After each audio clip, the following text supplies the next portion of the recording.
Ter lugar para Jesus é o tema da mensagem de hoje que eu quero compartilhar com vocês. Dê lugar para Jesus. Antes de compartilhar, eu quero pedir que você feche os seus olhos mais uma vez e vamos falar com o nosso Deus.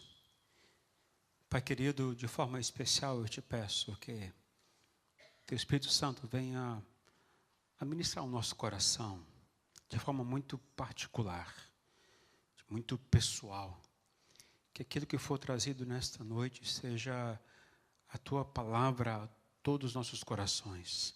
É a semente do Senhor, e eu te peço que essa palavra encontre morada em nosso coração. Em nome do Senhor Jesus, Pai, me usa como Teu instrumento nesta noite, em nome de Jesus. Amém e amém. Lucas capítulo 2, os versos de 1 a 7. Evangelho de Lucas, capítulo 2, verso de 1 a 7, nos diz o seguinte: Naqueles dias, César Augusto publicou um decreto ordenando o recenseamento de todo o Império Romano. Este foi o primeiro recenseamento feito quando Quirino era governador da Síria, e todos iam para sua cidade natal a fim de alistar-se. Assim, José também foi da cidade de Nazaré da Galileia para a Judeia, para Belém, cidade de Davi, porque pertencia à casa e à linhagem de Davi. Ele foi a fim de alistar-se com Maria, que lhe estava prometida em casamento, e esperava um filho. Enquanto estavam lá, chegou o tempo de nascer o bebê, e ela deu à luz o seu primogênito, envolveu em panos e o colocou numa manjedoura, porque não havia lugar para eles na estrebaria. Porque não havia lugar para eles na estrebaria. Tudo bem, é que eu estou com outra versão então, pelo visto. Não havia lugar para eles na estalagem. Queridos, eu já passei a experiência, eu creio que todo mundo já deve ter passado a experiência de ir para um restaurante. E chegar lá, está lotado, porque você não reservou, perdeu a chance de comer naquele lugar. E eu também já passei a experiência de viajar. Eu viajei quando eu vim para cá com um grupo de missionários brasileiros da banda Zion. Nós viemos há muitos anos atrás e pegamos um carro lá na região de Miami e viajamos até Kentucky. E ali, um dia, quase 2 dias viajando, passamos para tentar encontrar hotel durante o caminho e, infelizmente, não encontramos em alguns lugares, porque já estava tudo lotado, reservado, e a gente não tinha acesso àqueles hotéis. Acabamos encontrando algum lugar bem longe, bem dentro da cidade. Mas a experiência passa por essa questão de você ir para um lugar e você não encontrar. Isso me faz compreender o que Maria e José passaram, o que Jesus, Maria e José passaram naquele lugar. Chegaram em Belém e foram procurar um lugar para ali pousar e ali, quem sabe, ter o bebê logo de início. Então, procuraram uma pousada, procuraram uma estrebaria, procuraram uma hospedaria, ou uma hospedaria, não, como é que fala isso mesmo? Procuraram e não encontraram. Na verdade, diz o texto que não achou nenhum lugar para eles. Eu creio que, assim como eles passaram por isso, a gente tem que compreender que a gente também passa por isso. Jesus, ele não nasceu num palácio, não nasceu num hotel importante, nem numa pensão especial em Belém. Ele nasceu num estábulo, numa estrebaria, com um monte de animais, e foi enfaixado com panos e colocado em uma manjedoura. Pensa bem, pensa nisso. O Deus eterno enviou o seu Filho, Messias, o Filho do Deus Todo-Poderoso, e ele veio e acabou nascendo num lugar mal cheiroso, um lugar largado, um lugar sem condição, sem estrutura. E a gente jamais imaginaria que um filho do Deus, o próprio Messias, ia nascer num lugar igual a esse.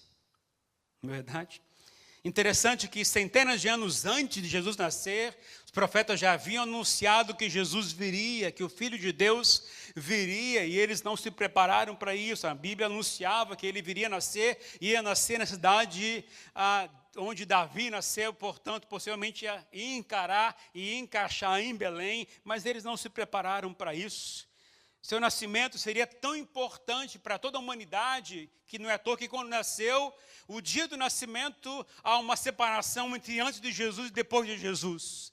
O mundo gira em torno praticamente da vinda do Senhor Jesus. Não em todos os países, mas praticamente em todos os lugares, você tem lá antes de Cristo e depois de Cristo, tamanha a importância do nascimento do Senhor Jesus. Mas esse foi um evento tão importante, tão marcante para toda a história da humanidade, mas Jesus veio e não encontrou um lugar para nascer. Não havia lugar para ele. E pensando talvez num outro aspecto, olhando quem sabe no aspecto mais comercial da história, eu fico imaginando aqueles donos das pensões, das hospedarias, daqueles lugares de Belém. Talvez alguns poderiam aproveitar do nascimento do Senhor Jesus, iam colocar talvez uma placa dizendo: Jesus nasceu aqui, e a suíte presidencial onde Jesus nasceu vai custar $249 a noite. Eu imagino aqueles caras tentando aproveitar do nascimento do Senhor Jesus naquele lugar. Imagina a cena talvez de luzes especiais, um lugar especial para aproveitar do nascimento do Senhor Jesus. Mas eu creio que não era isso que Deus queria. A gente pode pensar humanamente em como aproveitar dessa situação, mas não é isso que Jesus queria, não era isso que Deus queria, não é isso que foi o nascimento do Senhor Jesus. E aqueles homens de negócio perderam a maior bênção, a melhor oportunidade para poder ganhar o nascimento do Senhor Jesus e dizendo: desculpe, nós não temos lugar para ele. Desculpe, nós não temos lugar. Aquelas pessoas perderam a oportunidade de receber o nascimento do Filho de Deus e disseram: desculpe, nós não temos lugar. Mas antes de você criticar e condenar esses homens de negócio, antes de você tentar acabar e falar mal dessas pessoas, eu diria que nós fazemos igualzinho a eles. Nós dizemos para o Senhor muitas vezes: me desculpa, não há lugar para o Senhor na nossa vida.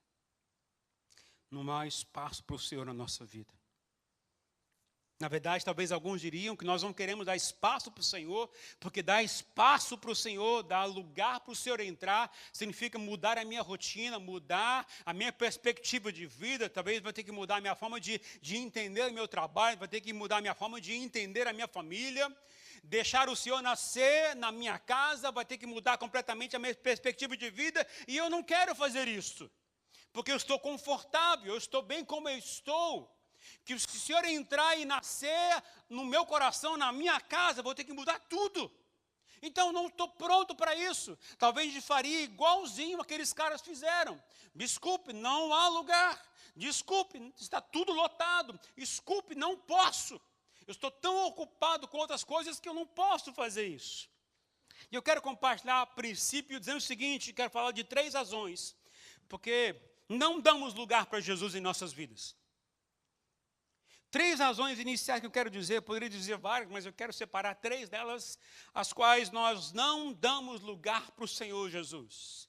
A primeira razão é que estamos desatentos, não estamos prestando atenção no que Deus está fazendo, não estamos prestando atenção em Deus, não estamos prestando atenção nos sinais que Deus está sinalizando, não estamos ligados nessas coisas. Jesus está sempre aparecendo na minha e na sua vida, está sempre dando para nós oportunidades de melhorar de vida, está sempre mostrando para nós o melhor caminho, está sempre mostrando para nós a melhor escolha a fazer nas decisões da vida, mas nós não estamos atentos ao que Ele está falando. Jesus está sempre se revelando de alguma forma a nós, nos livrando de acidentes, nos consolando na hora da dor, da perda, confortando a gente, até curando, libertando, salvando as pessoas da própria casa, mas nós não estamos muito ligados nele, não estamos muito atentos ao que ele faz. Como a gente não o vê fisicamente, a gente não presta atenção no que ele está fazendo espiritualmente. Como a gente não está antenado espiritualmente no que ele está fazendo, E os nossos olhos naturais não conseguem enxergar, a gente não presta atenção nele. Nem nos sinais que ele está dando, nem nos avisos que ele está dando. A gente vive a vida de qualquer jeito, talvez dizendo igual aqueles donos das hospedarias: me desculpe, não há lugar, me desculpe, está tudo lotado. Interessante que isso é um problema comum. Encontramos até histórias bíblicas que contam essa mesma coisa, essa mesma realidade. A Bíblia conta a história de 2 discípulos do Senhor Jesus. Não era dos 12, mas eram aqueles que acompanhavam o Senhor de alguma forma. Esses, após a ressurreição do Senhor Jesus, mas eles não sabiam que Jesus tinha ressuscitado, eles saíram de Jerusalém e foram na estrada adentro, rumo a Emaús. E nesse caminho, interessante que apareceu uma pessoa ao lado deles e começou a contar tudo sobre a Bíblia, tudo sobre o Senhor Jesus. E quem estava ao lado deles contando era o próprio Senhor Jesus. Mas eles, eu acredito que eles viram, mas eles não o reconheceram como o próprio Senhor Jesus. Caminharam por milhas e quilômetros até chegar à cidade de Emaús, ouviram tudo que ele estava contando, aprenderam talvez muitas coisas a mais sobre o que os profetas contaram, porque Jesus, enquanto caminhava, contou tudo, desde o começo, diz a palavra do Senhor. Foi contando tudo, contando o que os profetas falavam sobre como Jesus viria, o que ele ia passar, o que ele ia sofrer. Ele foi detalhando tudo sobre como ele viveu, e eles, mesmo assim, não o reconheceram. Muitas vezes somos nós assim também.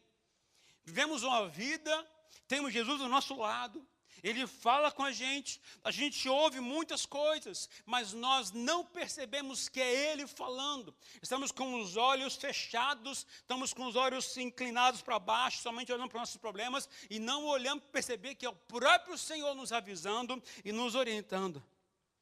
A Bíblia também conta a história de uma mulher, a mulher samaritana. Jesus estava sentado no poço, diz que é o poço de Jacó, estava lá, e vinha então a mulher samaritana, que não se dava muito bem com os judeus. Ela chegou e foi para pegar água no poço, e Jesus estava sentado aí do lado do poço. E sem contar muitos detalhes da história, mas Jesus vai e pede àquela mulher: me dá um copo d'água. Ela disse: como é que o senhor me pede água, o senhor sendo judeu? A gente não pode ter conversa, nem por ser um homem com mulher, e muito menos judeu com o samaritano. Mas Jesus fala uma coisa das mais importantes naquele contexto. Jesus disse: se você soubesse quem eu sou, você que me pediria água. Se você soubesse quem eu sou, é você que inclinaria, ou ia orar para mim de forma diferente, e ia me pedir de forma diferente. E ela depois foi descobrir que é o próprio Messias. Mas é assim com a gente também. Se a gente soubesse quem é o Senhor, a gente ia se portar diferente. Essa é uma grande verdade que a gente não está muito ligado. A gente não está muito ligado. Infelizmente, hoje em dia, ou felizmente, né, a gente está no mês de dezembro, a gente passa muito desapercebido, né? Por exemplo, a maioria das suas casas que já postaram no Facebook, já postaram no Instagram, já postaram que já colocaram árvore de Natal, já colocaram os enfeites de Natal na sua casa, prepararam um ambiente para sinalizar o nascimento do Natal, o nascimento de Jesus. Interessante que esses sinais revelam tanto sobre Jesus, mas a gente parece que não percebe que ele está com a gente.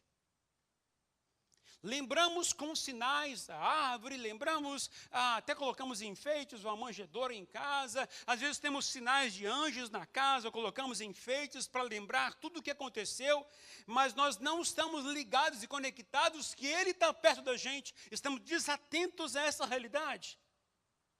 Os sinais podem até nos lembrar dele, mas não nos abre os olhos que ele está com a gente.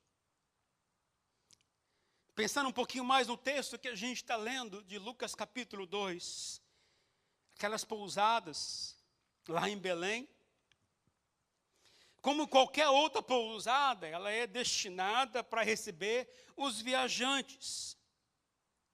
Portanto, o problema não era que não tinha pousada para receber o Senhor Jesus. Não era que não tinha nenhuma uma pensão especial para receber o Senhor Jesus, porque tudo tinha naquele lugar. Mas o problema é que não havia lugar, não havia reserva, não havia preparação, ambiente para isso. Haviam outros convidados ocupando lugar nas pousadas. Havia outras pessoas que anteciparam e colocaram aquilo, talvez reservaram há meses, talvez reservaram muito tempo antes, e ocuparam o lugar nas pousadas. E quando chegou o Senhor Jesus com Maria e José, e não encontrou, porque não tinha espaço de verdade. As pousadas já estavam ocupadas, porque já foram reservadas talvez há mais tempo. Chegaram antes e não conseguiram aquele lugar. Talvez eu diria que, fazendo um paralelo com o nosso coração foi feito para receber Deus, queridos. Nosso coração foi feito para que Ele possa habitar dentro da gente. E o que acontece muitas vezes é que nós preenchemos nossos corações, nossas vidas com outras pessoas, com outros convidados, com outras coisas. Nós preenchemos o nosso coração com aquilo que nós achamos que é bom, que nos dá certo lucro, que nos dá certo conforto, que nos dá alegria, que nos dá paz passageira, que nos dá esperança, no sentido de algo mundano, algo natural, algo humano. E quando Jesus chega e quer entrar, não há como entrar, porque não tem como entrar. O próprio Senhor disse, lá em Apocalipse 3:20, eis que estou à porta e bato. Se alguém ouvir a minha voz e abrir a porta, eu vou entrar e vou cear com ele e ele comigo. Mas talvez a gente está nem conseguindo ouvir Jesus bater na porta, porque a gente está lotado e a gente vai nem dar atenção para o que ele está querendo chamar a atenção. E a gente faz muitas vezes isso. Nosso coração está tão cheio de outras coisas que não há espaço para o Senhor Jesus. A gente está agindo semelhantemente àqueles donos daquelas pousadas. A segunda razão que me chama a atenção e que me faz refletir um pouquinho naquele contexto é que nós amontoamos muitas coisas em nosso coração.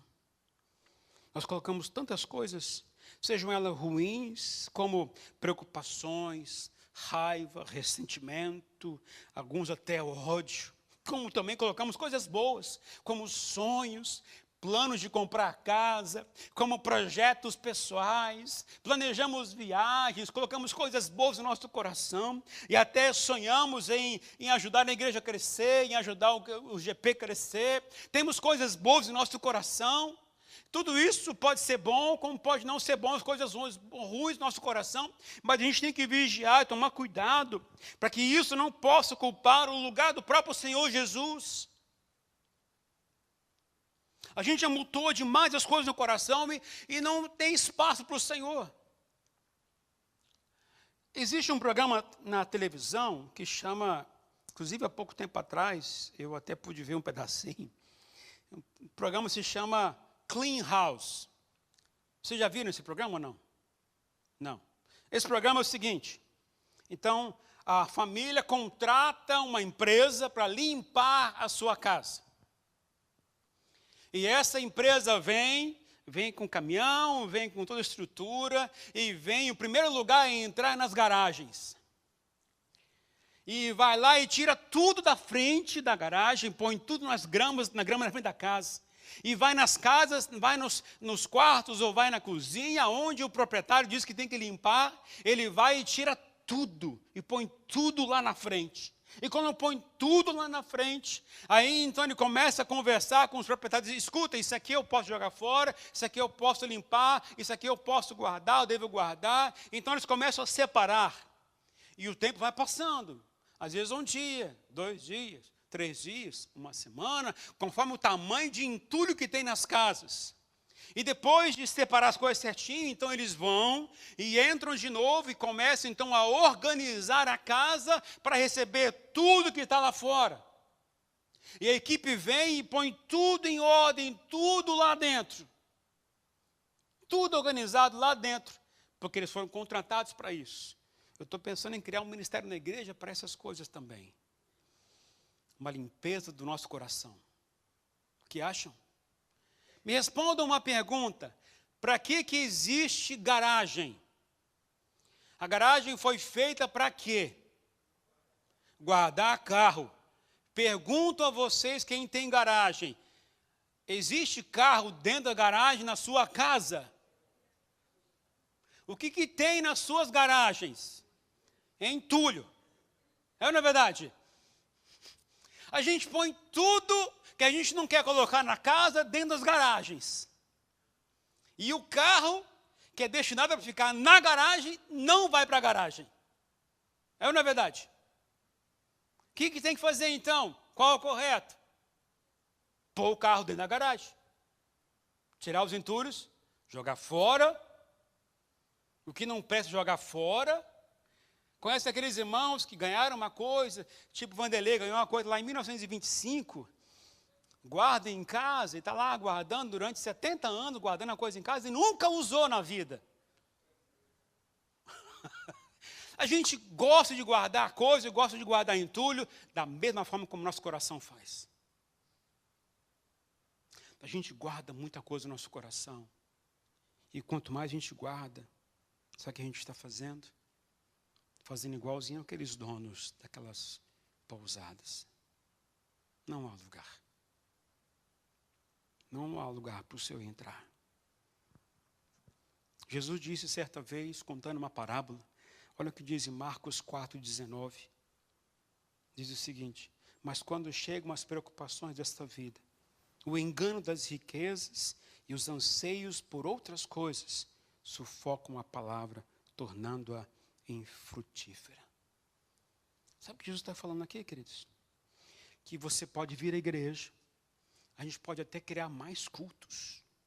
Você vê em todos os cultos que a gente cria durante a semana, chega aqui, ouve a semente da palavra do Senhor, e quando a palavra é uma palavra de sabedoria, uma palavra de conhecimento, uma palavra de desafiar você mudar de vida, você ouve, você acolhe a palavra, você diz: eu vou mudar de vida a partir de hoje. Você assume a palavra para você, e você aquilo parece que é a sua palavra final para você viver a vida nova, e você assume para você, e você sai daqui, pega o carro, quando sai do carro, entra no carro e vai para casa, demora meia hora para chegar em casa, e no caminho você começa a lembrar do trabalho, começa a lembrar das contas que tem que pagar amanhã, começa a lembrar do serviço que tem que fazer, começa a lembrar das preocupações que tem que acontecer, começa a lembrar das lutas que tem que fazer no relacionamento, você começa a lembrar de tanta coisa e parece que a palavra que você falou que ia mudar você, você esqueceu.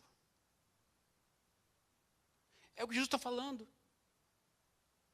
É o que Jesus está falando. Se a gente permitir com que essas coisas do mundo tomem o lugar da palavra do Senhor, sabe o que vai acontecer com a gente? Vai sufocar essa palavra. A gente vai esquecer o que Deus falou. A gente vai voltar a viver da mesma forma como sempre viveu. E nada vai mudar em nossa história. Vamos dizer igualzinho aqueles donos daquelas pousadas, não há lugar. Está muito cheio, não há lugar. É por isso que Deus tem incomodado no meu coração. Eu já estou começando a preparar uma série de mensagens a partir de janeiro, que eu vou fazer aí, já estou avisando vocês já. Eu quero fazer como pastor de vocês, como eu amo muito vocês, eu quero o melhor para vocês, eu quero te ajudar a simplificar a sua vida. Vou criar uma série de mensagens que tem como o foco, o seu destino, você trabalhar melhor os propósitos de vida. Eu vou ajudar você a simplificar a sua vida. Eu quero que você tenha mais satisfação para viver e menos estresse. Talvez simplificando a sua vida. Você precisa relaxar um pouquinho mais, queridos. Tem gente agitada demais com preocupação, com trabalho, com luta. Você precisa parar de tentar fazer tanto. Deixa Deus fazer mais em você. Deixa Deus trabalhar mais em você. É muito mais gratificante, muito mais relaxante você depender mais de Deus do que das suas próprias forças. Um exemplo disso, a gente tem na Bíblia a história de Jesus, quando foi comer na casa de Lázaro, Marta e Maria. A história bíblica conta que enquanto Marta estava preocupada com os afazeres da casa, com a comida, preparar a estrutura do lugar, deixar tudo limpinho, tudo certinho, pensa uma mulher sistemática, uma mulher organizada, mulher ali, ó, pronta para tudo, mas bem pronta para tudo, organizadíssima. Não queria deixar nada de sujeira em nenhum canto, nada que podia atrapalhar aquele lugar. Enquanto isso, tinha uma outra mulher chamada Maria aos pés do Senhor Jesus. E o que mais incomoda não é você pensar, Maria está errada, Marta está certa, ou nada disso. A gente não é pensar em quem está certo e quem está errado. Mas Jesus disse uma coisa certíssima que a gente tem que compreender. Jesus disse, olha, Maria escolheu a melhor parte. E a melhor parte é aqui do meu pé, do meu lado, junto comigo. Porque quando ele escolhe ficar mais comigo, significa estar escolhendo me conhecer mais. Não significa deixar a casa desorganizada, deixar uma coisa de lado, não é, queridos. Mas é você priorizar o Senhor Jesus. E isso me leva a compreender melhor que a vida tem que ser mais simplificada, tem que ser mais simples. Foi isso que Maria fez, foi isso que Lázaro fez. Por que isso é tão importante? Porque tudo que você faz aqui neste mundo não vai impactar na sua eternidade. Sua carreira não vai durar além da sua vida. Os seus hobbies não vão durar além da sua vida. Sua conta bancária não vai durar além da sua vida. A única coisa que vai durar além da sua vida é o seu relacionamento com Deus e com Jesus Cristo. A única coisa que vai mudar de verdade a sua vida é a sua intimidade, a sua aproximação com o Senhor Jesus. É isso que muda de verdade você. Não é o que o mundo oferece, não é o seu trabalho, não é o caminhão, não é a oficina, não é a construção, não são as casas, não é isso que vai mudar a sua história, mas é o seu relacionamento com o Senhor Jesus. Não é você aproveitar a vida curtindo com os hobbies, para festa, para as coisas. Não é isso que é o mais importante. O mais importante, a melhor parte, é o que Maria fez, ficou do lado do Senhor Jesus. E quando eu entendo essa verdade, eu tenho que compreender que eu tenho que mudar a minha postura. Porque quando eu não mudo, eu estou fazendo igualzinho aqueles donos das hospedarias. Me desculpa, não há espaço, não há lugar. E tem uma coisa que eu fico pensando, talvez aquilo ficou martelando um pouco na minha cabeça enquanto me estava nessa palavra durante essa semana. Se Satanás não pode fazer mal para a gente, a não ser que Deus permita.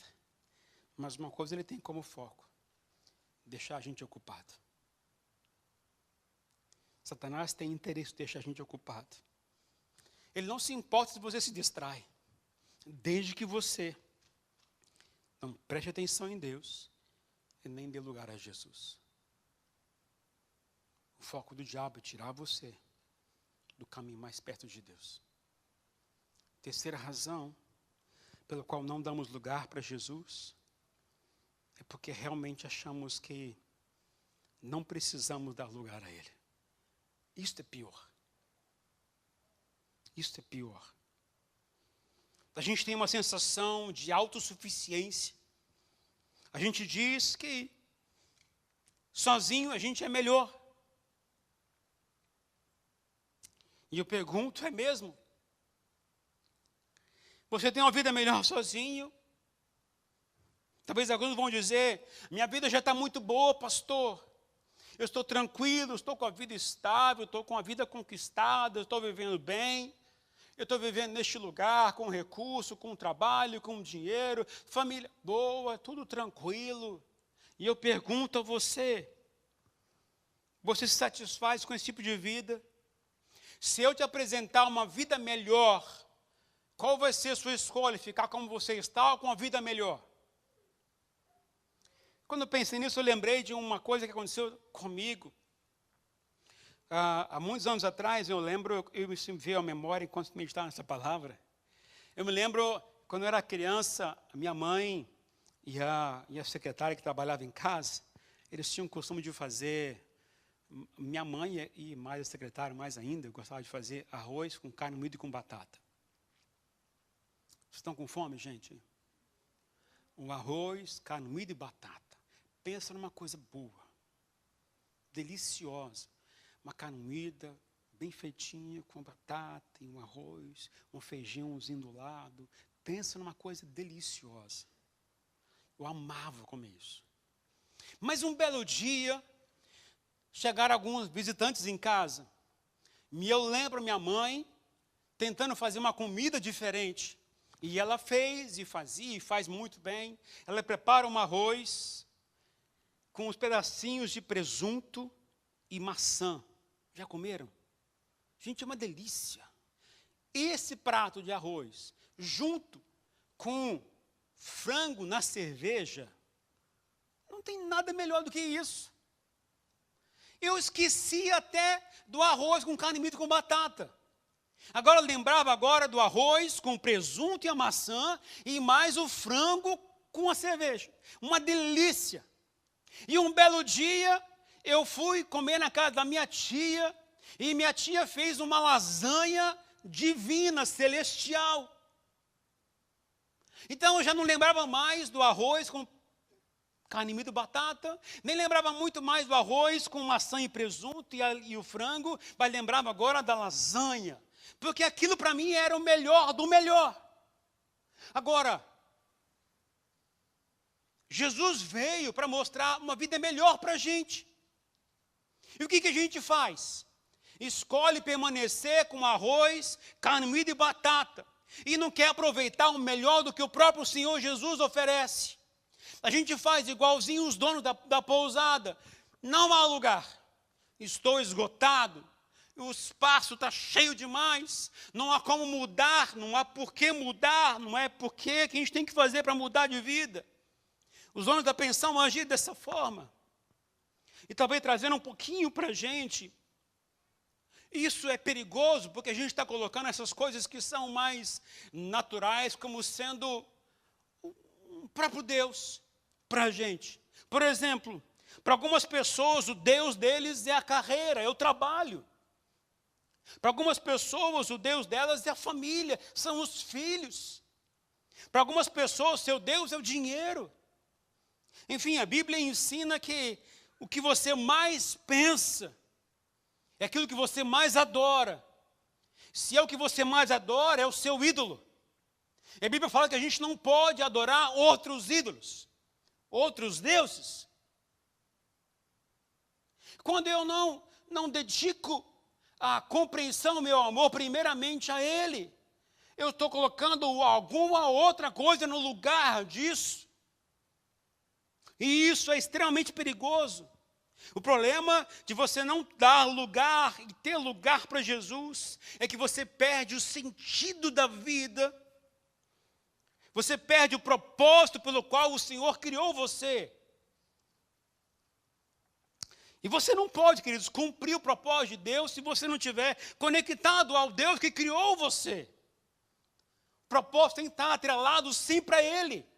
Sempre é o Senhor que criou a gente. Para que eu possa entender o propósito ao qual eu vivo, eu tenho que conhecer o Senhor que me criou e olhar no manual, aprender e viver daquela forma. Se eu desviar disso, eu estou caminhando contra o propósito do Senhor. E aí eu estou fazendo a opção, talvez igualzinho aqueles pousadores, aqueles homens das pousadas. Não há espaço para mudar. Está bom assim como eu estou vivendo. Minha vidinha corriqueira, minha vida ganhando meu dinheiro, lá no caminhão, lá na oficina, lá no trabalho, na construção, na casa. A gente vai enumerar tudo que está bom demais. Posso viver assim como quer. Queridos, o Senhor Jesus que veio dos céus, Ele não nasceu num hotel luxuoso. Ele não nasceu no melhor lugar que alguém gostaria de gerar um filho. Não nasceu no melhor hospital. O Senhor Jesus nasceu numa estebaria. No lugar mais sujo, cheio de animais, lugar fedorento, no lugar podre. E Maria, quando deu à luz a Jesus. Ela pegou um pano, não sei nem quais condições estavam aquele pano, mas enfaixou Jesus. E pegou uma manjedoura, que é um lugarzinho onde você põe a filhotes às vezes. E põe lá e pôs o próprio Senhor Jesus naquele lugar. Esse lugar, manjedoura, é semelhante ao meu e ao seu coração. Sujo. Deus quer gerar algo novo dentro do seu coração. Mas, por favor, não diga para Deus, não tenho espaço. Não há lugar. Não há como. Já está tudo ocupado. Então, eu quero contar a vocês uma boa notícia. Dentre tantos benefícios que a gente pode ter quando Jesus nasce no nosso coração, eu quero destacar 2 benefícios importantes, que mudam radicalmente a nossa vida, quando a gente permite com que Jesus entre na gente, entre no nosso coração. Quando você dá espaço para Ele entrar, quando você abre a porta para Ele entrar e você arruma um lugar para Ele no seu coração, em todos os seus quartos, deixa Ele entrar. Eu quero compartilhar com você 2 coisas importantes, 2 grandes benefícios. O primeiro grande benefício, pode ser simples, mas muito profundo. O primeiro grande benefício de você deixar Jesus entrar no seu coração é você conhecer o seu Criador e o seu Senhor, o seu Salvador. É você conhecer o seu Criador e o seu Salvador. Olha o que João disse, João capítulo 1, os versos de 1 a 5, diz o seguinte. Olha como é que começa o Evangelho de João. No princípio era aquele que é a palavra. Ele estava com Deus e era Deus. Ele estava com Deus no princípio. Todas as coisas foram feitas por intermédio dele. Sem ele, nada do que existe teria sido feito. Nele estava a vida, e esta era a luz dos homens. A luz brilha nas trevas, e as trevas não a derrotaram, não a destruíram. Quando você permite Jesus entrar no seu coração, você tirou as coisas, limpou seu coração e Ele pôde entrar dentro da sua vida. A primeira coisa que você começa a conhecer é conhecer quem é Jesus. O texto diz que Jesus é Deus. Ele é o próprio Deus. Ele existe antes da fundação do mundo. Ele criou todas as coisas juntamente com o Pai e o Espírito Santo. Ele criou tudo, isso inclui eu e você.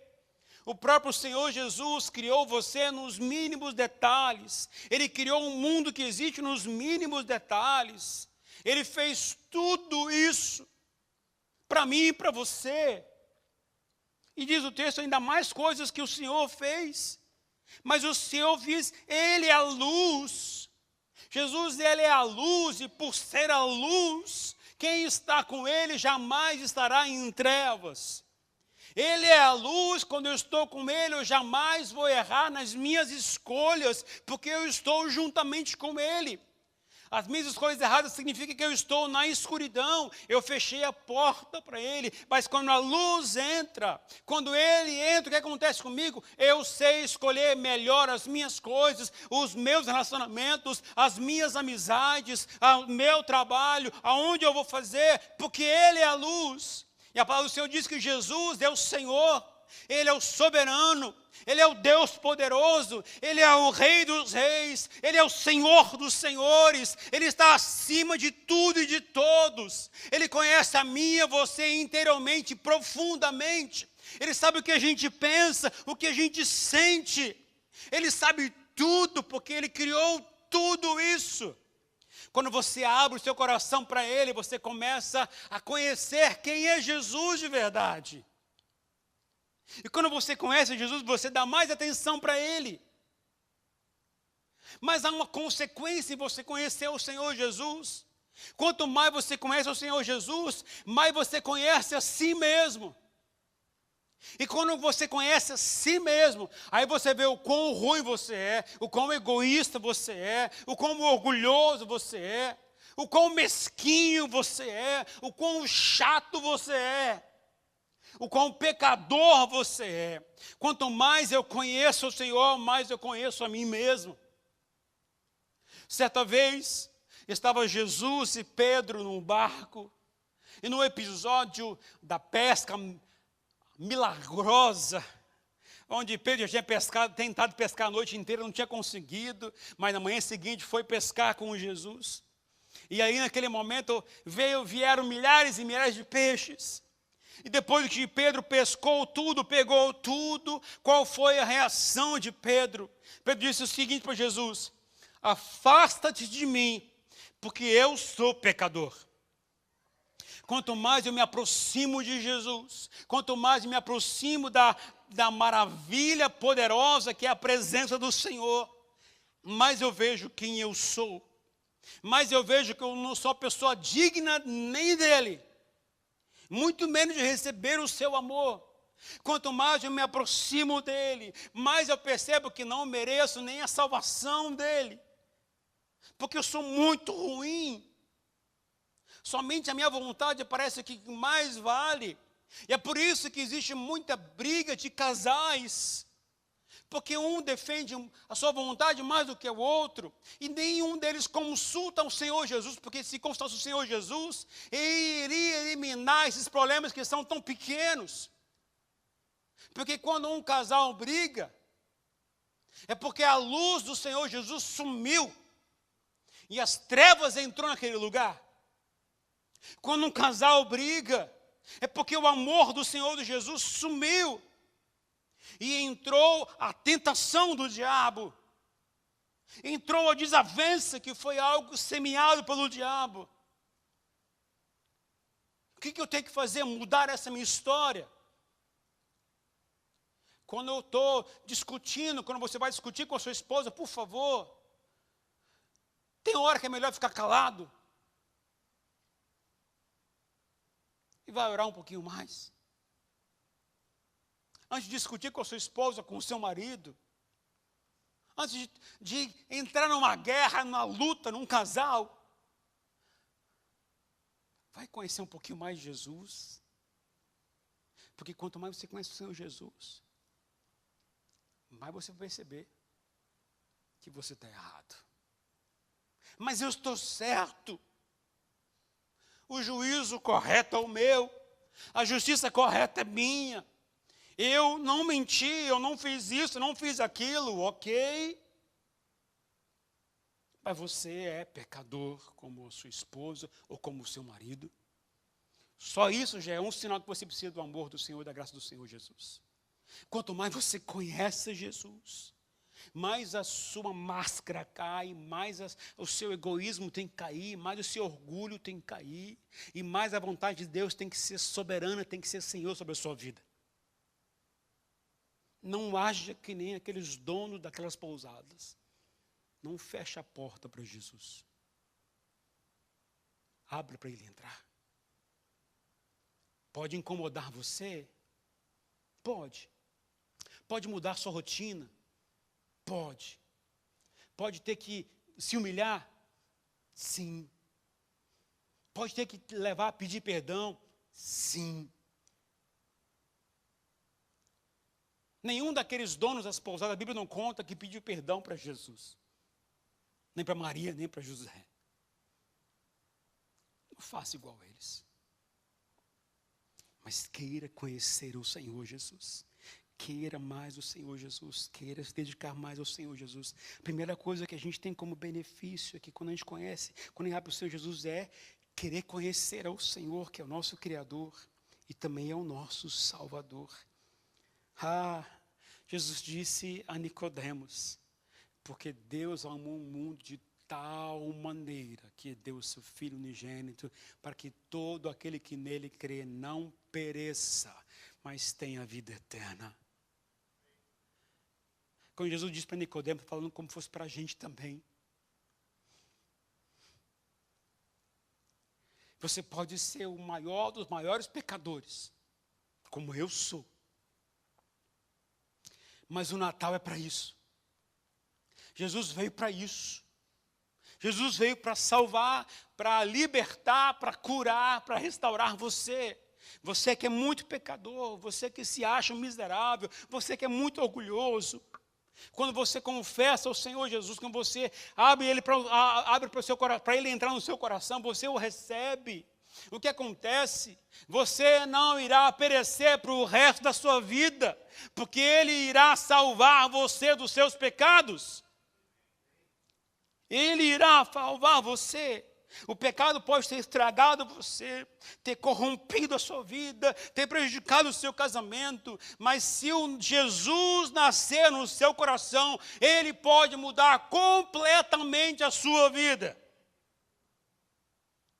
Mas deixa Ele entrar.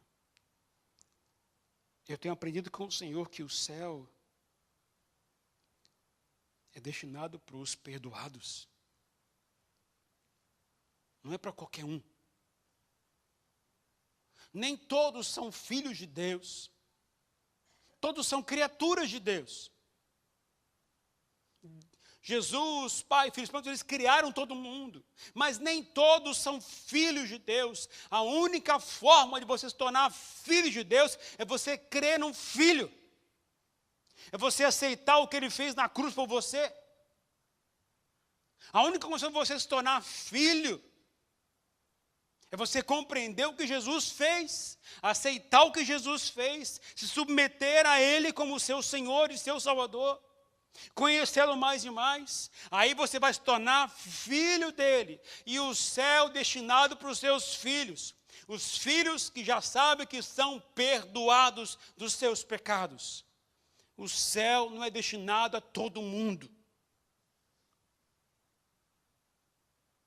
Deus quer todos nos céus. Mas somente quem irá para lá, quem é filho, quem é perdoado, quem deixou Jesus entrar, quem acolheu no seu coração. E a segunda coisa de grande benefício de receber Jesus em seu coração é você encontrar sentido para viver. Além de você conhecer o Criador e Salvador, você vai começar a sentir e entender por que você existe. Olha o que fala em João 15, 4 e 5. Permaneçam em mim, e eu permanecerei em vocês. Nenhum ramo pode dar fruto por si mesmo, se não permanecer na videira. Vocês também não podem dar fruto, se não permanecerem em mim. Eu sou a videira, vocês são os ramos. Quem nós somos? Os ramos. Se alguém permanecer em mim e eu nele, esse dará muito fruto, pois sem mim vocês não podem fazer coisa alguma. Esse texto me ensina duas verdades. A primeira verdade é que se nós permanecemos nele, ele irá permanecer em nós. Tem que haver um esforço da nossa parte. Tem que haver uma dedicação da nossa parte. Não é somente a ação de Deus, mas a minha parte. Eu tenho que me sujeitar ao Senhor. Eu tenho que querer pertencer à videira. Eu tenho que me sujeitar ao Senhor e querer obedecer ao Senhor. E querer estar conectado com Ele, viver mais próximo dEle. Mas pastor, como é que eu posso viver num mundo dessa forma, tão ligado com o Senhor Jesus? Eu já amanheço preocupado com o trabalho, eu tenho que trabalhar, eu tenho que viajar, eu tenho que construir, eu tenho que fazer isso, eu tenho que fazer aquilo. Como é que eu vou viver permanecendo com o Senhor? Existem duas coisas que você tem que fazer para permanecer ligado e conectado com o Senhor Jesus. A primeira coisa é você orar ao Senhor. O que une o ramo com a videira, com o caule, é a sua oração.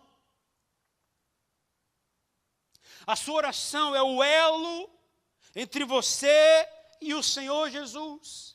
É na oração que você começa a conhecer o coração do Pai. Lá no coração você começa a pedir ao Senhor, você falar com o Senhor. A gente não tem muitas coisas porque a gente não pede. Segundo a palavra do Senhor, através do Tiago, Tiago capítulo 4, a gente tem que pedir ao Senhor para poder ter as coisas de Deus. Mas há uma condição para você pedir e receber do Senhor. Você tem que pedir sem duvidar. Se tiver dúvida, não adianta nem orar, porque não vai receber mesmo. A forma pelo qual o Senhor vai atender os seus pedidos está baseado na sua fé e não no seu sentimento, não nas suas circunstâncias, não apelar ao Senhor. Não adianta você querer apelar para Deus ter dó de você para atender o seu pedido. Não é assim que funciona com o Senhor. Como funciona a ação de Deus para ouvir sua oração? É pela fé. Tudo é pela fé. Se você orar e crer, você irá receber. Somente orar com o sentimentalismo, com coisas do seu coração, achando que Deus tem que atender o seu pedido, mas não tem fé nisso, não irá acontecer, não adianta nem orar. E mais ainda, se você orar e pedir coisas que estão fora do propósito de Deus, também não adianta nem orar. Aí a segunda parte, além de você orar, você conhecer a Bíblia. A forma pelo qual eu vou saber o que eu tenho que pedir para Deus, tem que ser o que está na palavra de Deus. Eu não posso pedir nada fora do que da palavra do Senhor, porque Deus não irá atender. Entenda bem isso, queridos. O que Ele falou, Ele vai cumprir. Eu preciso crer nisso. Eu preciso ler a palavra do Senhor. Permanecer com Jesus. É você orar e falar com o Senhor. Mas eu não consigo parar. Ora durante o dia. Está dirigindo o carro, fala com o Senhor. Parou no trabalho, fala com o Senhor. Está no seu GP, antes de você falar, fala com o Senhor. Está no seu trabalho, fazendo uma coisa para o seu serviço, ora ao Senhor. Senhor, me abençoa aqui no meu trabalho, que tudo corra bem. Amém. Faça orações curtas durante o seu dia, mas não pare de falar com o Senhor, porque o seu área de comunicação com Deus é a sua oração. E eu tenho aprendido com o Senhor que não existe poder na oração. O poder está em quem está ouvindo a sua oração. Não é você orando que você vai conseguir. A gente até gosta de brincar com uma coisa. Oração forte, oração fraca. Não existe isso. O que existe é oração com fé. E isso é o que existe. Porque você está crendo que Deus vai ouvir, que Deus vai atender. Porque se fosse a oração forte, a sua forma de orar, talvez alguns vão dizer, aquela pessoa orou melhor do que você, então ele orou com português melhor que você, então Deus vai atender melhor que você, aquela pessoa mais santa que você, Deus vai atender. Não existe isso. O que existe é oração com fé. Esta sim é que Deus atende. Essa que dá o elo entre o ramo e a videira. Agora, para produzir frutos, eu preciso ler a palavra de Deus. Eu preciso conhecer a palavra do Senhor. Porque é ela que vai me ajudar a compreender como eu devo orar. E o que eu tenho que fazer. É pela palavra que eu me posiciono para viver neste mundo. É pela palavra que eu vou saber julgar se eu devo fazer aquele negócio ou não devo fazer aquele negócio. É pela palavra que eu vou saber como eu devo lidar com meu chefe. É pela palavra que eu vou ser guiado para como lidar com aquele meu, a pessoa que trabalha comigo. É pela palavra que eu vou saber como lidar com a minha esposa, com o meu marido. É pela palavra que eu vou aprender a saber lidar com as circunstâncias. Tudo é pela palavra. Se você permanecer em mim, e as minhas palavras permanecerem em vocês, pedirão o que vocês quiserem, e Deus lhes concederá, diz o Senhor Jesus. Além de você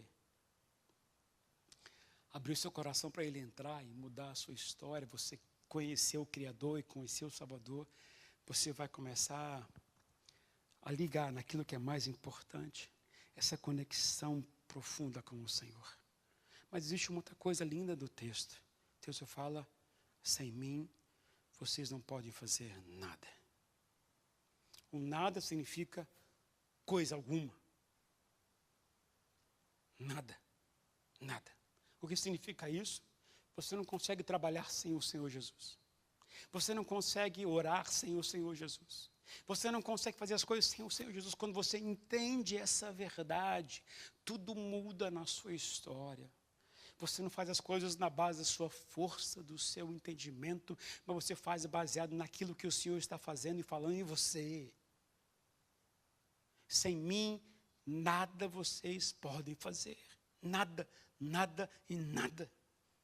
Nada e nada. Aqueles homens daquelas pousadas perderam a maior oportunidade de suas vidas de acolher Jesus Cristo. Talvez muitos de vocês fecharam a porta para Jesus. São até crentes, vêm à igreja, participam das coisas do Senhor, sabe, creem em Jesus Cristo. Mas estão com o seu coração tão cheio que não há lugar para Jesus. Não há como Ele mudar a sua vida. E hoje eu quero fazer um convite a você.